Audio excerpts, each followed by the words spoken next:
Now to fire up my chainsaw, because I like to think of a Ripper as a chainsaw for whatever reason. Here we go.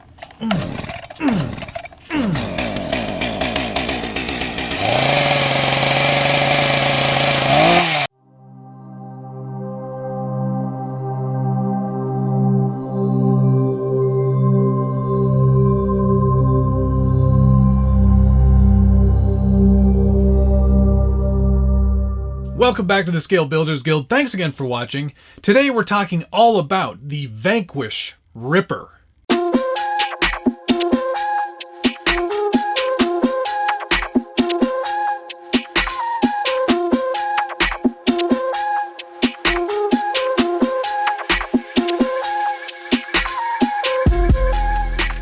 Anytime I say the word Ripper, I always think of like evil and mean and scary and dangerous, and that's exactly what this Vanquish Ripper is.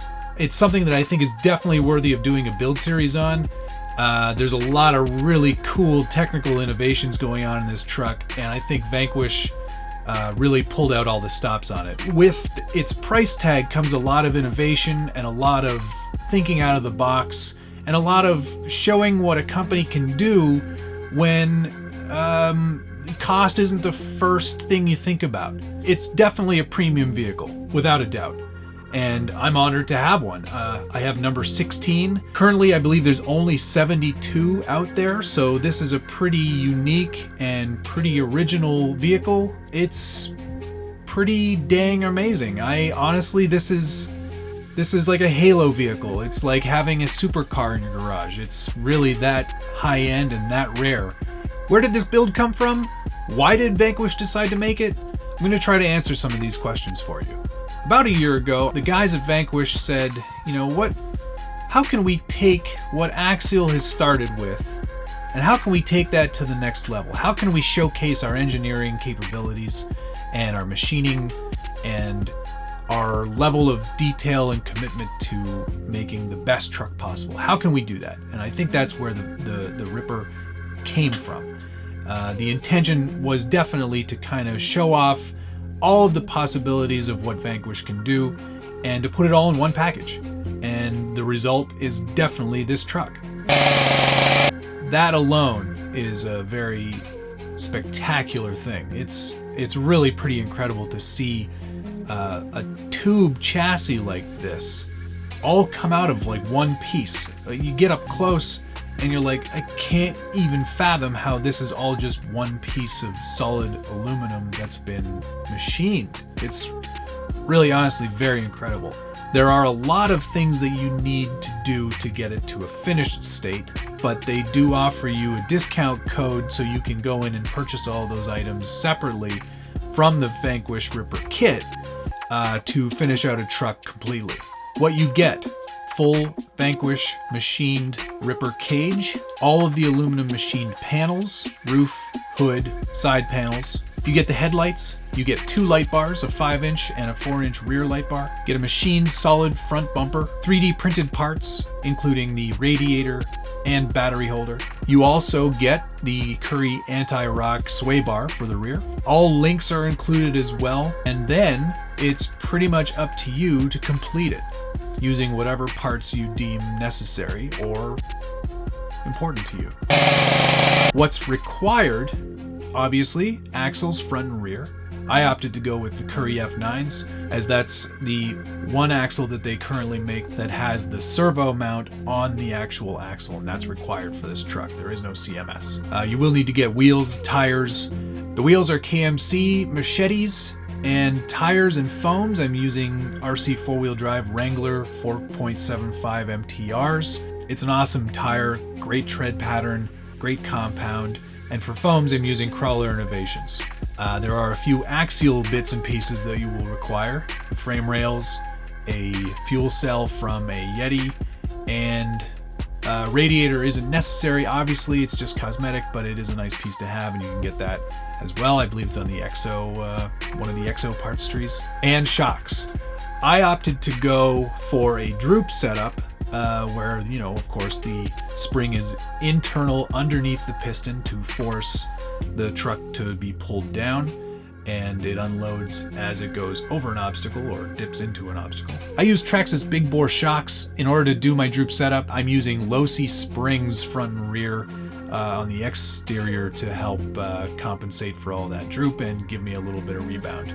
I did have to remove the rear support from the axial frame rails in order to make sure I got full compression. You may not have to do that based on what shocks you end up using. I like that setup. It worked great for me last year. I'm going to try it again this year. This is going to be set up to be a Class 2 Sorca style rig, so there are a lot of opportunities here for me to add some scale points, which we are going to get into in future videos.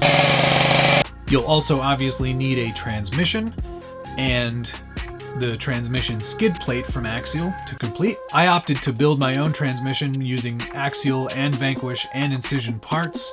I've gone with a dig unit, which I know is not allowed in Class 2, but I definitely wanted to give it a shot and see what it's like outside of competition, just to play around and have some fun with it. I'm using a Robinson Racing 32 pitch spur gear because I like the added benefit of a steel spur, and Robinson makes amazing products, and I love putting whatever I can from them into a truck build. All of the axle internals are from Vanquish as well. I'm using custom drive shafts from SuperShafty, as dig requires a shorter unit in the rear. Vanquish does suggest that you use a axial bomber interior to get your driver figures and to cover up all of the electronics. I'm going to try to take it to the next level and do my own custom interior, as I feel that it really will help the look of the truck overall, and it'll give me some space to play with some actual full-size drivers for those extra scale points. You'll notice that this is not the standard decals that comes with the Ripper. I opted to go with a custom skin from Freaky Skins. Neil and I have worked together on a few projects before, and I'm happy to say that he did an amazing job on this one as well. I did base it off a truck I saw at King of Hammers, and I wanted to make sure that I kind of paid a little homage to that and included the Ripper number that I have and a couple of the sponsors that I'm working with. I wanted to make sure that with any skin or any decals that were placed on this truck that I was still showing off a lot of that raw aluminum. One of the benefits of ordering a Vanquish Ripper is that they will let you have the body panels and cage anodized in any color that they offer. So there are a lot of choices out there, and so far I haven't seen two Rippers that look the same. What else should we talk about? I did get an opportunity to hang with the guys from Vanquish at last year's Axial Fest, where they released the Ripper, and I shot some video of it with one of the owners of Vanquish, and man, I had an amazing time shooting that video. I literally cannot wait to get this one out and start putting some scratches on it. It will be used, it will be abused. The point of this truck is to drive it, not to have it sit on a shelf, like those trucks behind me. It's difficult to show off in video. To see these panels in real life, it's really bordering on art over engineering, and it's pretty amazing to see what they were able to achieve. I can't get over how accurate everything is and how well it all goes together too. Everything has its place and everything just kind of fits. It's pretty incredible, actually. So that's sort of the intro on the build. I thought it was a good idea to give you an overview just to see what this truck looks like in its raw state. I'm definitely going to be pushing the boundaries of what's possible with the Ripper in terms of its scale accuracy versus its performance. You know that at the Scale Builders Guild, we're always trying to push the limits of what's possible with scale, so it's definitely going to have an accurate look to it, but still be very, very, very competitive. Now, if I only learned how to drive, that would be the thing.